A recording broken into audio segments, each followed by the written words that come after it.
Hello বন্ধুরা, আজকে আমি একটা স্ন্যাক্সের রেসিপি নিয়ে এসেছি। আমার হোয়াইট সস পাস্তার রেসিপি নিয়ে এসেছি।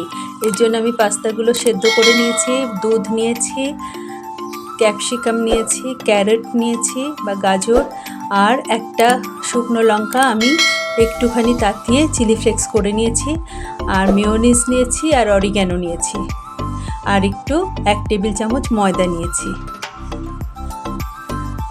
এটা আপনারা আটাও নিতে পারেন, ময়দাও নিতে পারেন, অপশনাল। এবার আমি 1 টিস্পুন বাটার দিয়ে দিয়েছি, সেটাকে মেল্ট করতে দিয়ে একটুখানি 3-4 কোয়া রসুন ছোট ছোট করে কুচিয়ে দিয়ে দিয়েছি। রসুনগুলো ভাজা হলে তার মধ্যে আমি আটাটা দিয়ে ভালো করে নেড়ে চেড়ে নেব, কারণ কাঁচা আটায় অনেক সময় অ্যাসিডিটি হতে পারে।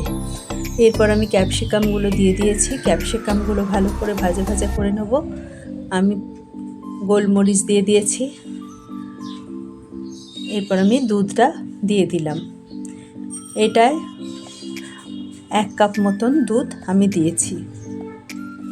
দুধটা ভালো করে ক্যাপসিকামের সাথে নাড়াচাড়া করে একটু ফুটে উঠলে আমি তার মধ্যে মেয়োনিজ দিয়ে দিলাম।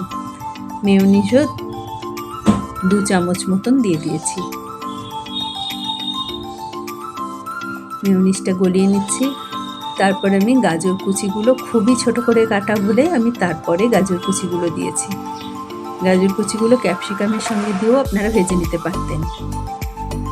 আচ্ছা, এরপর আমি পাস্তাটা দিয়ে গ্রেভিটার সাথে পুরোপুরি মাখিয়ে নেব। ভীষণ সুন্দর গন্ধ হচ্ছে, ভীষণ গন্ধটা সুন্দর উঠছে। আপনাদের তাহলে একবার ট্রাই করতেই হবে। আপনারা ট্রাই করে দেখবেন, ভীষণ ভালো খেতে হয়। আমি প্রয়োজন মতো নুন দিয়ে দিয়েছি, একটুখানি চিনি দিয়েছি যাতে একটু মিষ্টি স্বাদ হয়। এরপর আমি অরিগ্যানো পাউডারটা দিয়ে দেব। অরিগ্যানো পাউডারটা দিয়ে আমি ভালো করে নাড়ব, যাতে পুরো অরিগ্যানোটা সারা পাস্তার মধ্যে অ্যাড হয়ে যায়। এর মধ্যে আমি 2 চামচ দুধের সর দিয়েছি, সেটা মিক্স করে আমি চিলি ফ্লেক্সগুলো দিয়ে দিলাম। ভালো করে নেড়ে ছেড়ে সবটা মিশিয়ে নিয়ে আমার পাস্তা খাবার জন্য রেডি হয়ে গেছে।